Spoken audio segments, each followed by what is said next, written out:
everybody, and welcome to the Wench Bench, where friends sit and talk about fabulous fictional females and how their stories have influenced us throughout our lives. My name is Alison. And my name is Fonda.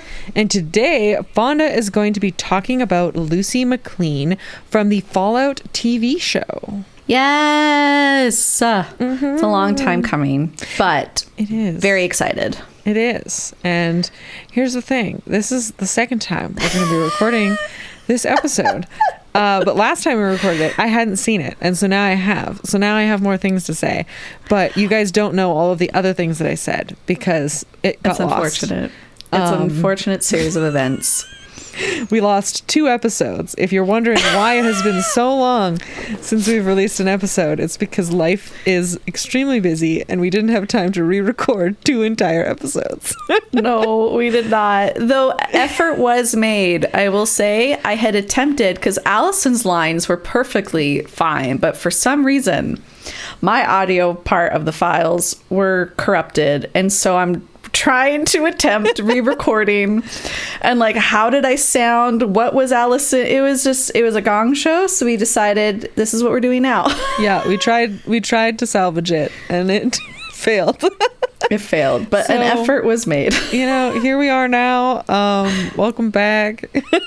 Hello. Tis been a while. But it's been announced that there's a season 2 now, which is extra exciting. That is extra exciting. There was a lot of like questions still left and things. I know. Things I wanted to see more of. I know.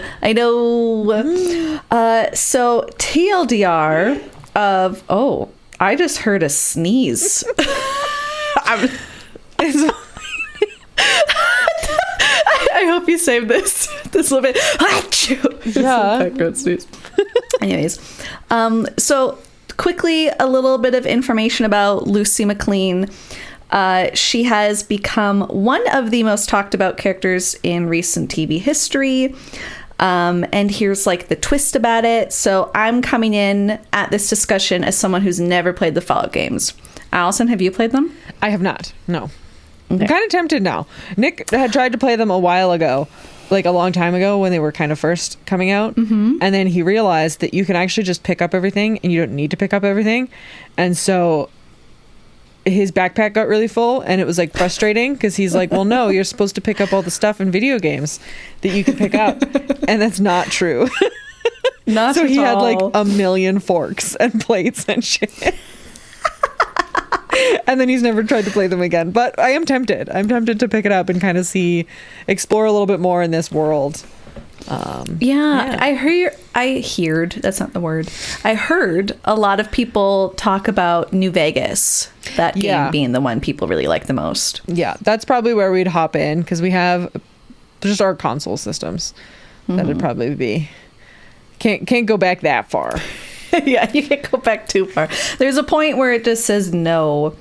Yeah, and there's a point where you've just played too much new, and you're like, if I don't have the nostalgia holding me to this video game, I don't want to deal with the clunkiness that is old video games, unless it's like, yes, I remember this nostalgia and I love it.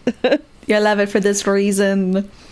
So for those that might be worried about heavy lore talk, we're not going to be doing that. We're just focusing on Lucy as she exists in the show, just from that point of view, nothing else. So I'm not coming in with any theories or like points of reference from the game because I know nothing. I know nothing. And what I do know is only relevant to this. But in my opinion, Lucy isn't just a great character in the context of the show. I actually think she's a really great example of how to craft a compelling, layered, and relatable female lead in a post-apocalyptic world. Mm-hmm. Especially with like other things coming up, and there's a lot of like post-apocalyptic shows. I feel like there's a lot of good examples of like female leads, but I also think there's a lot of examples of female leads that are being written and portrayed from a lens that doesn't feel well-rounded. You know what I mean? Like sometimes you have the female character who's always going to be headstrong, incredibly powerful and competent, but then maybe she has a hard time or they're unable to show her empathetic side. Yeah. And then I feel like you have the opposite end, which is someone who's like too empathetic. They're not able to do certain things. And so people are like, they would never survive in this post-apocalyptic world. Why are they here? Blah, blah, blah, blah. Yeah. They're kind of either a hard ass or a like emotional core. It's like, yeah, it's a little more nuanced and I feel to like it. Lucy does a good job of being both in different scenes with different people. So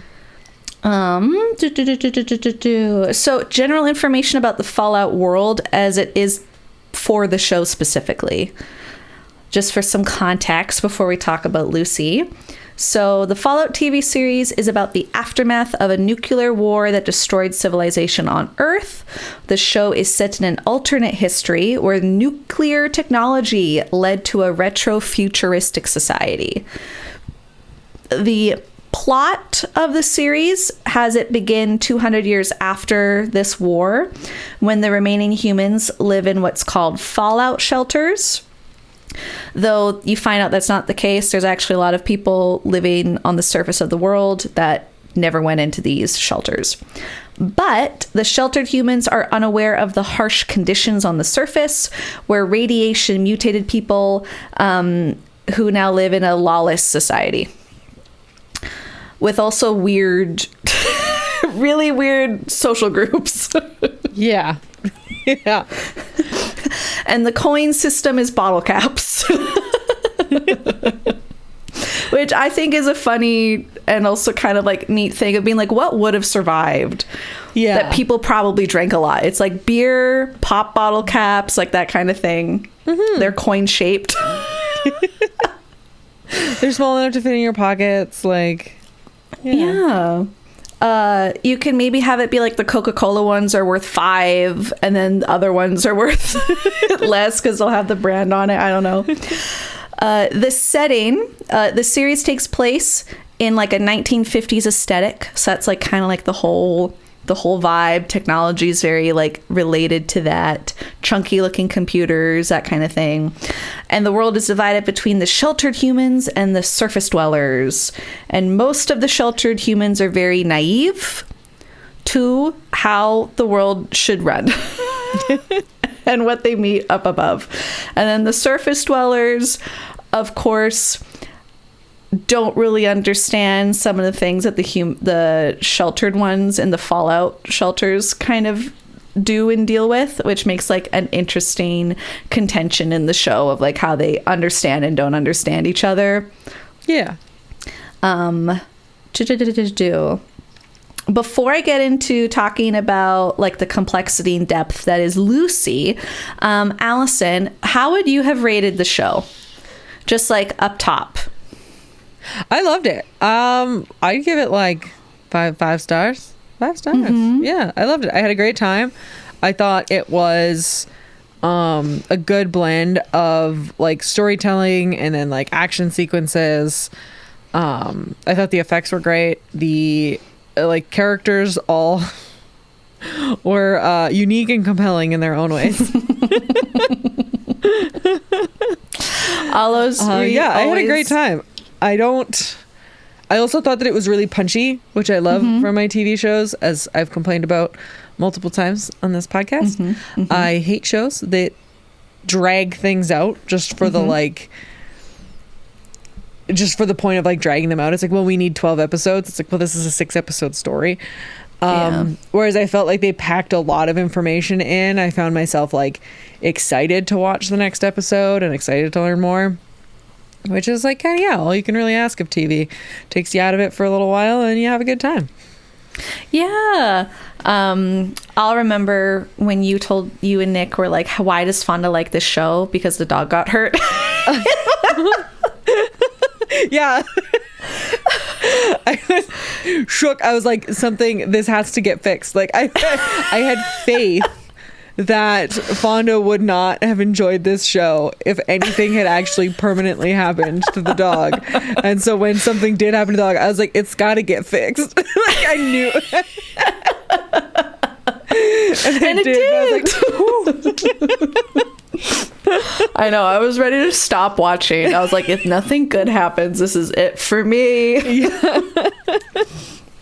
But I like that I have a reputation of the dogs can't get injured to make it a good show. Yeah, or at least like not like permanently, right? It's like this dog has to survive though. And she's such a good girl. I know, she's gonna live forever. And you know it's good when the bad guy's the one that's like, I'll help save the dog. Yeah. He's like a bad guy, but he's like a good bad guy. He's complicated. A moral compass. It just doesn't exactly point north. Yeah, 100%. Even though he was the one that attacked the dog, at the end of it, he's like, well, you really didn't do anything wrong. We are discussing The Ghoul. Yes, The Ghoul, for anyone that doesn't know, very wonderfully done.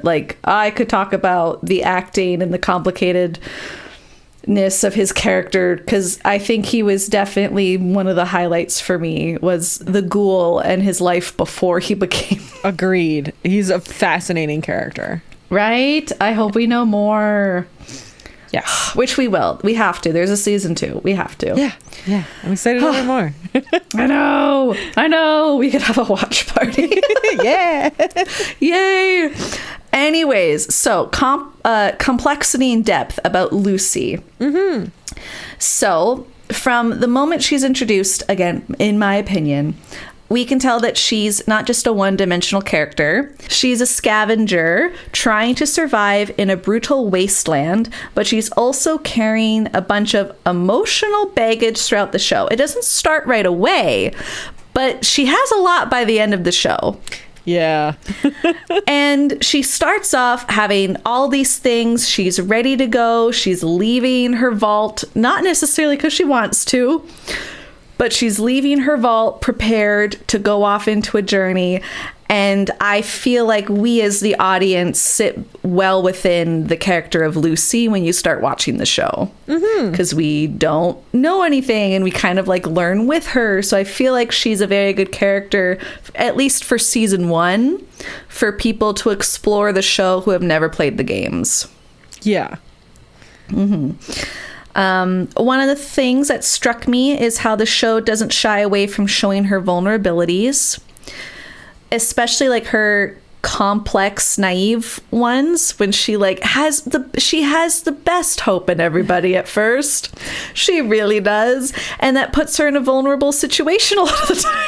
Yeah, she really does believe in the goodness of people, and it really bites her in the ass over and over again. But the odd time that it doesn't is really great. I know. And there's an episode where you think like they go to Vault 4, I think was the vault, with all the mutated humans. Yeah. And at first we're like thinking of Lucy, we're like, oh, this is bad. Like, it's fucked up here. And so she, having gone through how many episodes, being backstabbed and like all these other things, she's probably overcompensating the kind of like red flag situation. Like everything's a red flag. Yeah, like that entire episode is just full of red flags. Yeah, and then by the end, when you get to the next episode, you find out that they're just the people that survived from really fucked up experiments, and Lucy was in the wrong. Yeah. Which I just found kind of humorous. But also that episode with the weird birthing scenes. Yeah. I think it really played on your like kind of preconceived notions and what it is that we're taught all the time, which is like, oh, the weird people are the bad people, the mutants are the bad people. And I think that it in a really good, clever way played on that to a great ending. Yeah, I really liked it a lot, and I think it added to the, like, in a weird way, like the odd comedy that comes from it. Yes. Like there were so many comedic moments in just from that part of the show. Some of the comedy in this show is peak, and I love it. Oh, I know. It's so weird and situational and strange. Oh, I know. Like the Brotherhood guys. Yeah. They're weird as fuck. That they are.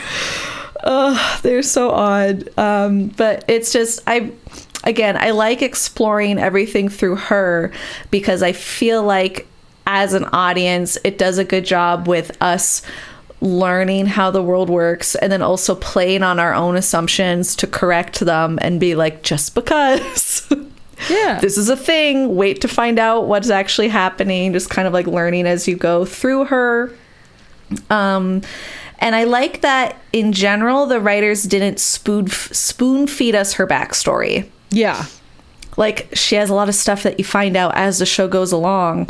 But at the start, there's like, we don't get a lot, except that she grew up in the vault. Her mom died. Mm-hmm. And then that's kind of it. Like, I liked how they gave us little bits, especially the fact that her brother was the one that we got a lot of information of because of his little small story. Yeah, I found his story to be really, like, it's such an interesting like juxtaposition versus like what she's doing. And you know, normally you think if there's a daughter and a son, the son would be the one to go out and do the like physical stuff, and the daughter would normally end up being the one who like hangs back and does the kind of more like subterfuge, like investigation kind of stuff. And I like that they flipped that around. Yeah, I liked it a lot. And I am kind of sad in a way for them that we don't know, like, respectively, neither of them have any idea what's happening to the other. I know. And so it's kind of sad because I'm just like, oh, and like what she's learning about her family and her mom near the end of the season, and then what he found out about their vault. Yes. Like, it's like too bad they can't communicate. I know. It's so exciting though. They did a really, I think it's a really like well-written, fun show. And having her be the like the center point, I think grounds it a little bit more in reality for a show that it's very clearly not reality. I think just the way that she goes about life helps the audience kind of participate and like go along with the ride a little bit more easily, because it's like you can see why she is who she is and like why adapting to this world is so difficult for her. Yes, she does it. I know. That's actually a great thing to comment on because it brings me into my next part about her like complications and flaws, because she's not the typical post-apocalyptic hero in my mind, because there's a lot of times, because of her things are being black and white, she's learning about the morally gray aspects of things. And I feel like there's times where she'll make a choice and then later she realizes like, oh, did I do the right thing, you know, or like we're left wondering if she made the right choice. And I like that. And I also like her okie dokie. Like, she'll just say that and kind of check out and cut off a man's head. Like, yeah, her disassociation is strong. It is. And I find it very compelling at the same time, because I'm like, how would I manage all of this? How would I disassociate in order just to survive? Like, yep. I probably wouldn't do a great job. I'm going to be honest. I know my flaws and I would be dead fast. Yeah, I'm not about post-apocalyptic survival. I'll just pass. Yep, I know. Not me. But I also find the internal conflicts that maybe she has that we see through her actions really compelling. Like when she meets the Brotherhood guy whose name I'm forgetting in this moment, but he's stuck in his suit. Yeah. And then she's going through radiation poisoning and he's like, oh, I'll give you like the cure basically to help you from radiation poisoning if you help me get out of here. And they both have the contention of like, do they trust each other in that moment? Maximus. Because thank you. Yes. And I liked that because you could tell she wanted to, but she also has kind of been fucked over up until that point. So many times. I know. So it was nice to see in that moment her faith in humanity. Like, he came through and he did help her. Yeah. Because in a way, I feel like they both kind of embody a similar character arc. Like, they want to do good and they want to help society or like the people around them. Mm-hmm. And I think Max makes a bunch of bad decisions for different reasons. He sure does. What? And which is funny because he knows the world more, technically, but he's fucking up a lot. Versus Lucy doesn't know the surface world at all. Yeah. And the reason she's fucking up is just because she doesn't have the cultural context. Yeah. Whereas, like, yeah, like, I think that he actually came out being, like, a little bit more of, like, kind of the dreamer character than her. Like, he had all these, like, kind of grand designs on what the world would be. And like how he would succeed in it, and that's not how it worked out. Nope, it really fucked him over in many ways.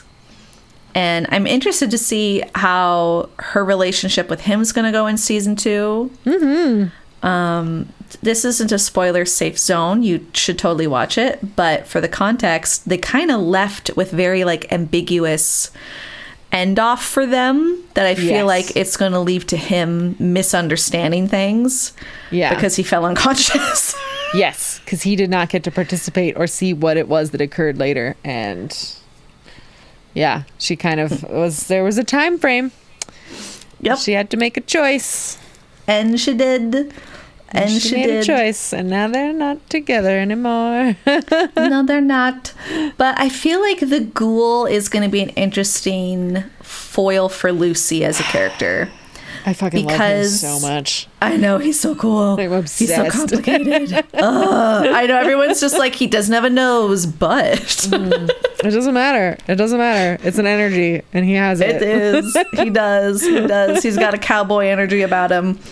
Yeah, he's got a cowboy energy. He's got a great voice, and it's great. I know, and I think he'll help her grow in a lot of ways. Like, I hope either we start off the season 2 with picking up right with Lucy and the ghoul, or I'd be okay if there's a bit of a time skip. Yeah, because they have to travel. Yeah, I'm curious to see kind of how that all works out. I did really find it funny though, because like after I watched the show, I could like understand the kind of like internet jokes about the ghoul all the time, where it's just like guys are saying that like girls don't want to date them because they're like vapid, and it's like, do you see these women online? This man does not have a nose. He's a zombie. And they're like, get with him. This is the hottest man on television. Yep. And they're just like, yeah, like he's sort of protective. He has a thing that he's trying to accomplish. He is determined. He's driven. He's ambitious. Does he have some toxic tendencies? Yes, but also he's kind of going insane as a ghoul. You can't really blame him. Use a woman to fish? Yes, he does. Yes, he does. Do we understand why? Yes, we do. Does it take away that we like him? No. Not at all. Not at all. Another thing I loved about Lucy was just like, we get a montage of how competent she is. Yes. Like all the skills that she's good at right off the gate. And like, I love that so much, because even though she doesn't go in being like, I'm good at everything, no one can kick my ass, like her ass gets kicked. She doesn't fully, she's not still a slight woman in like she's still small, right? Yeah, and she's going up against monster creatures and weird shit she's never seen before. Like, there's a lot to it, but I liked how they showed us off the gate that she has Ripley, training. Stop. And she's Ripley. Sorry. It's okay. That she has a lot of strength that comes from her resilience and her ability to keep going. Like, even when the odds are stacked against her, she kept trying. Yeah. And I think that adds to, because like even though she's kind of naive a little bit, like her wedding night scene, she was fully like, I'm gonna kill your ass. Like, yeah, that was a wild experience. Oh, I know. It was bonkers. It was wild. And it was like, that was again one of those things where just like as an audience you're just like, do you guys not see like the red flags flying everywhere right now? Oh, I know. And it's like, no, it's fine. But I also okay. I really appreciated that the show didn't like lean on like sexual violence.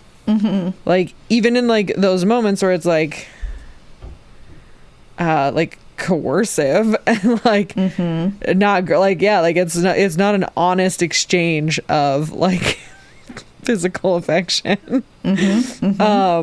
But like it was never like, yeah, it was never painted as like violent for like violence sake or like any of those things, which I think a lot of post-apocalyptic shows can fall into that really easily because they're like, this is how we show you these people are bad, they hurt women. It's like, they can just be bad. You don't need to do that. And I think that the show did a really good job in not doing that and in not like, she can be in danger and like adventuring by herself and be like all of those things in a post-apocalyptic world and not have to worry about that kind of violence.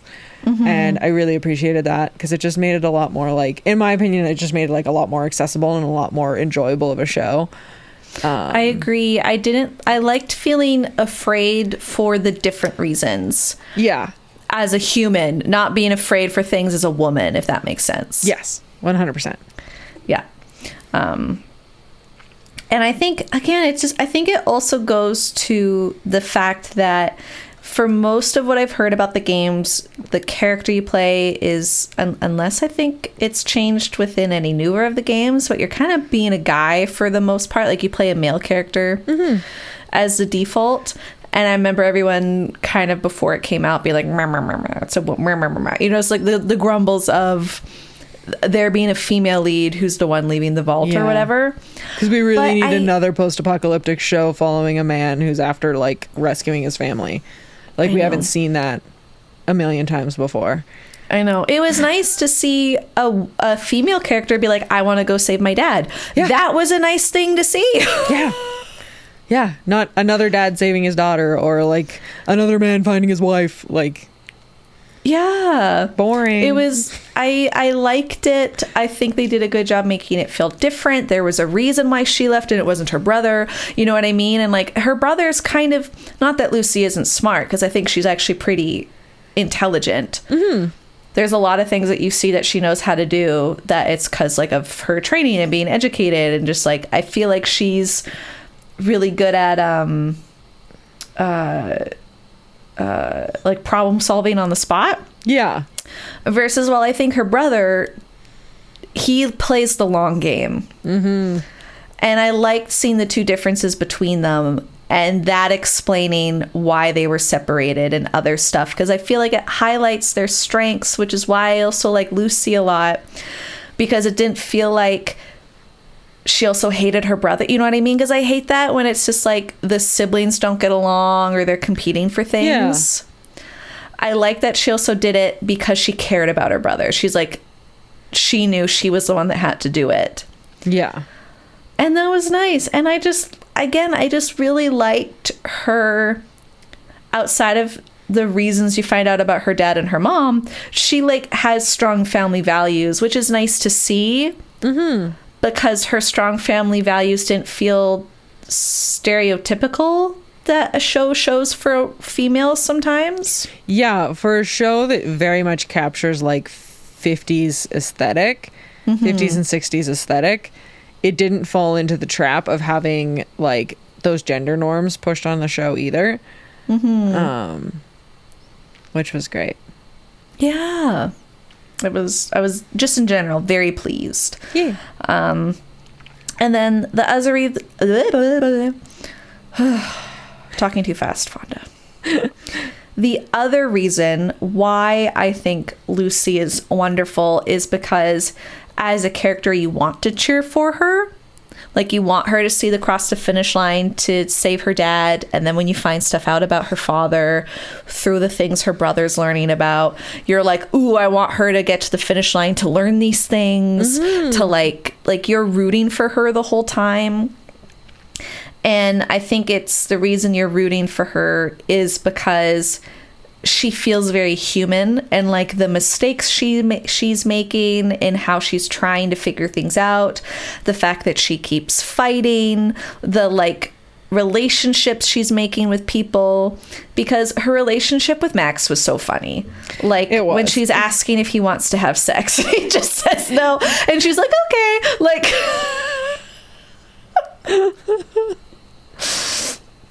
that's interesting. And then I liked how she doesn't trust the ghoul right away, but in the end she chooses to leave with him because he knows things, and she's like, I'm at a disadvantage with not knowing shit, and clearly you're gonna help me get the answers I want.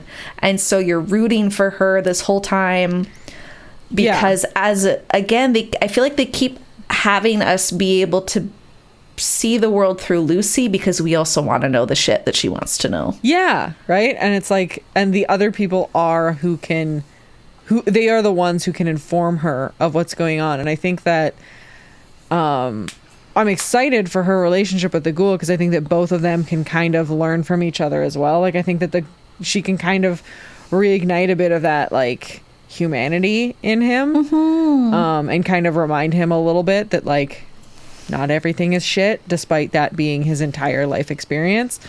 And I think that he can teach her to be a little bit more like critical of things, right? Like, kind of a healthy amount of skepticism is good in certain situations, especially when you are trying to accomplish a goal that's like very important. Yes, 100%. And I think that just adds to, in a way, like, she's a mirror for what we might become in her situation. Like, if we were to go through a lot of the stuff, I feel like a lot of people could be like, yeah, I can see. Like, in these situations, you can see how it would be mirrored or how it would make sense. And that's just the whole thing. Like, in my mind, her character and her story makes sense. Yeah. Which I love. I love when something makes sense. And it doesn't feel forced or weird or kind of like blah or whatever.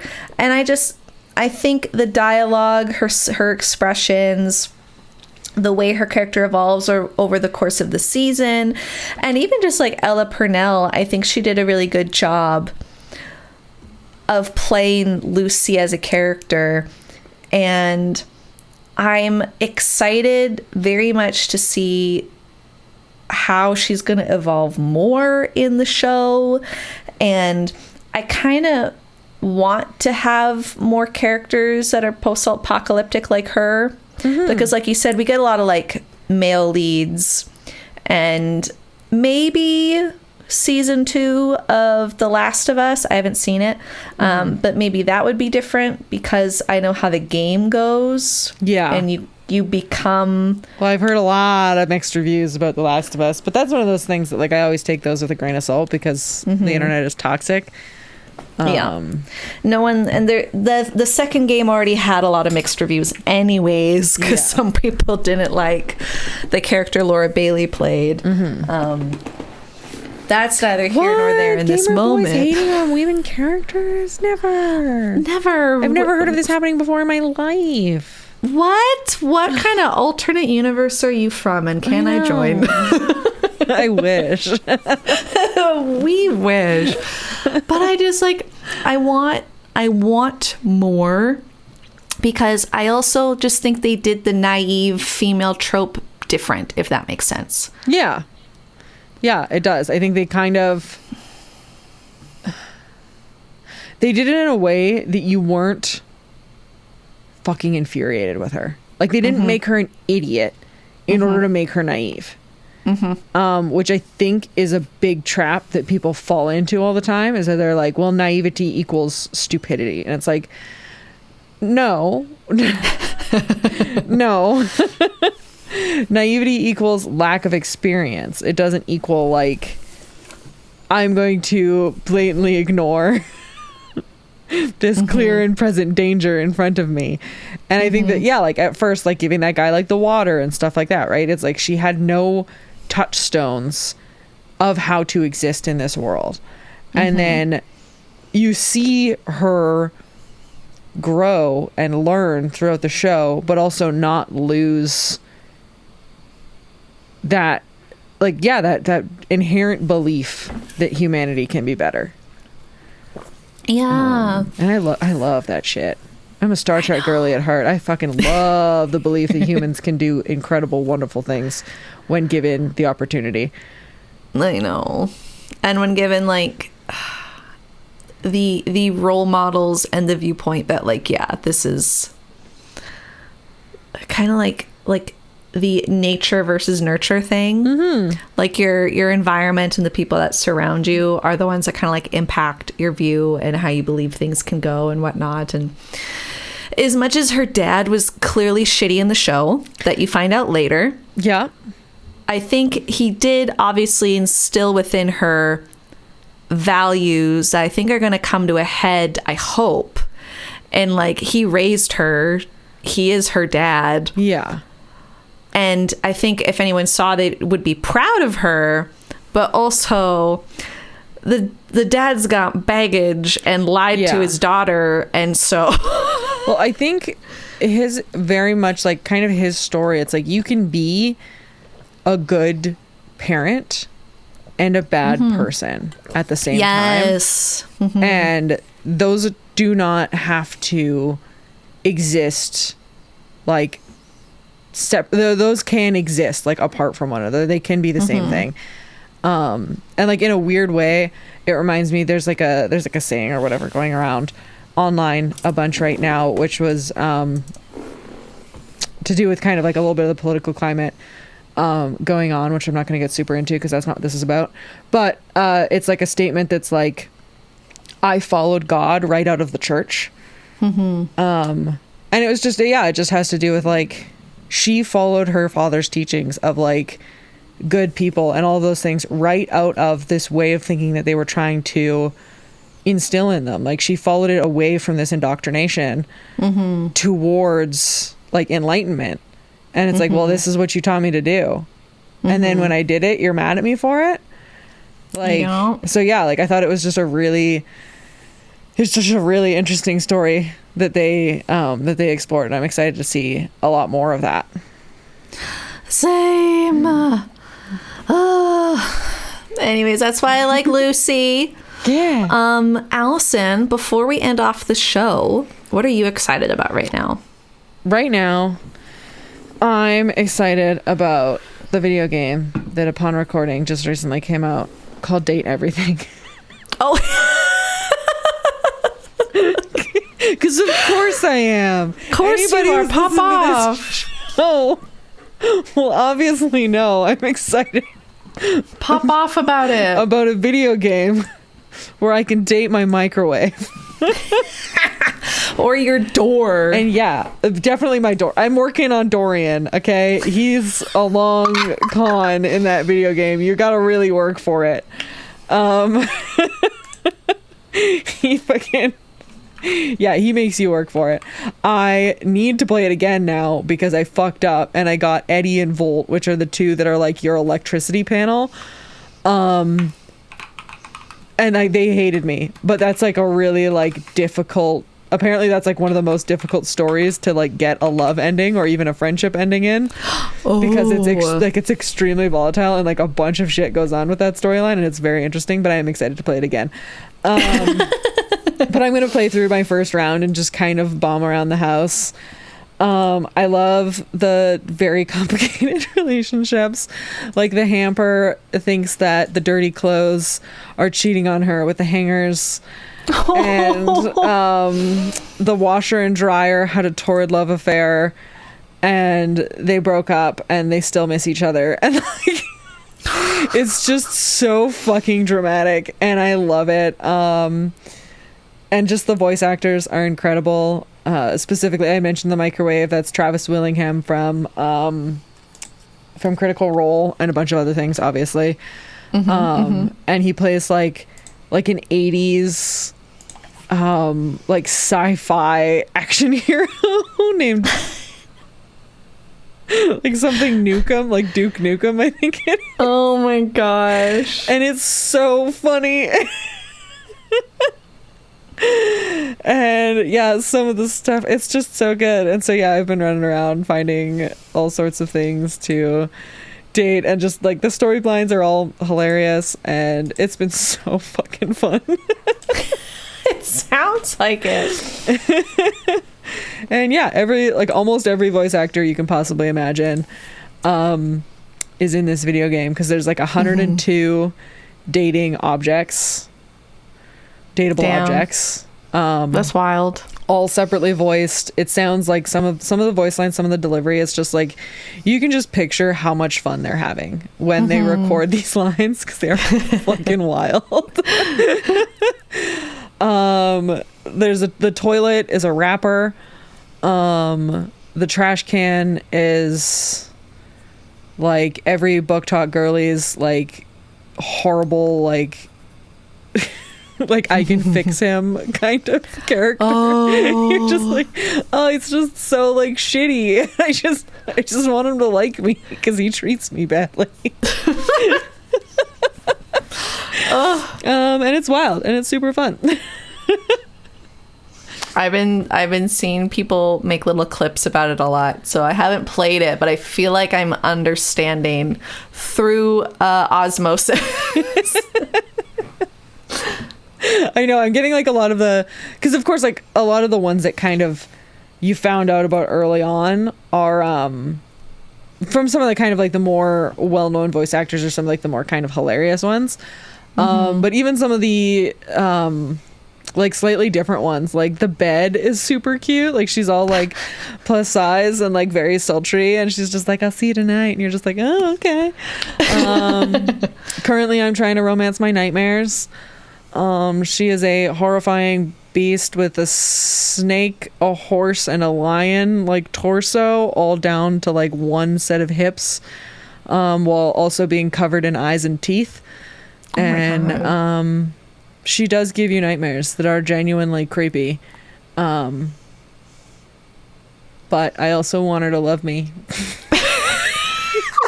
Alison's hear me out take is I want her to love me. Alison's hear me out take is nightmare from Date Everything.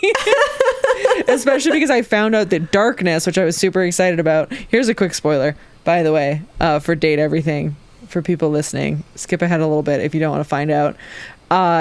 Darkness, the one that has like the skull for a head and is this big creepy monster, that's not what he looks like. I was what? Shocked and offended that he's actually just like an emo boy. No, I should have known though, because his name is like XXX Shadow Lord with an O in the Lord. XXX, so it's like I should have known that he was just like some scene boy. But that's not actually what he looks like, and he shows you what he looks like, and I told him to pound sand because he didn't look correct anymore, and now he hates me. Alison's like, you can't give me what looks like a monster. I was catfished and gaslit into believing that he was a terrifying skull-faced monster, and that is what I wanted. Oh no. So yeah, I was betrayed. I feel for you. And I just hope the Nightmare doesn't do the same thing to me, because I love my monster wife. Yes, you do. I can't wait to get an update to find out. Yeah, and you have to drink coffee right before bed to find her. Whoa, okay. Or it just happens randomly. Like you have like a 3% chance to get her randomly, and then otherwise you have to drink coffee right before bed. So there's a bunch of like crazy shit like that, which I think is really fun. You can find the narrator. I have been like pick and choosing who I want to just get them to hate me so that I can try and romance the concept of rejection. If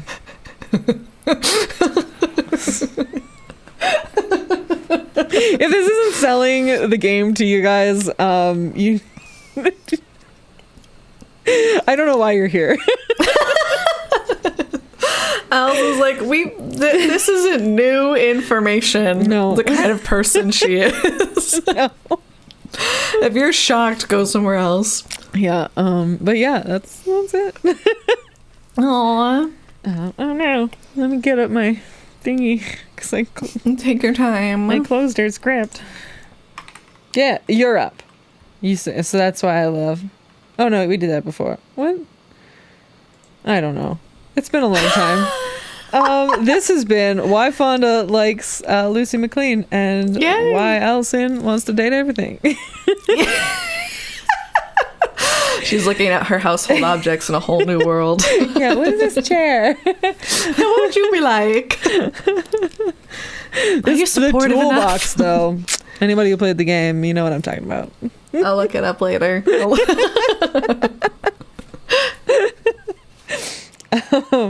You can find us wherever podcasts can be found. Please make sure to rate, review, and subscribe if you haven't already. You can follow us on Tumblr, Twitter, Instagram, Facebook, and YouTube at Wench Bench Pod. And if you want to reach out, you can send us an email at wenchbenchpod@gmail.com. All of the art for the Wench Bench was designed by the wonderful Tessa Joyce Riecken. You can find them on Twitter and Instagram at Werevile. Thanks for listening, and we'll talk to you soon. Bye.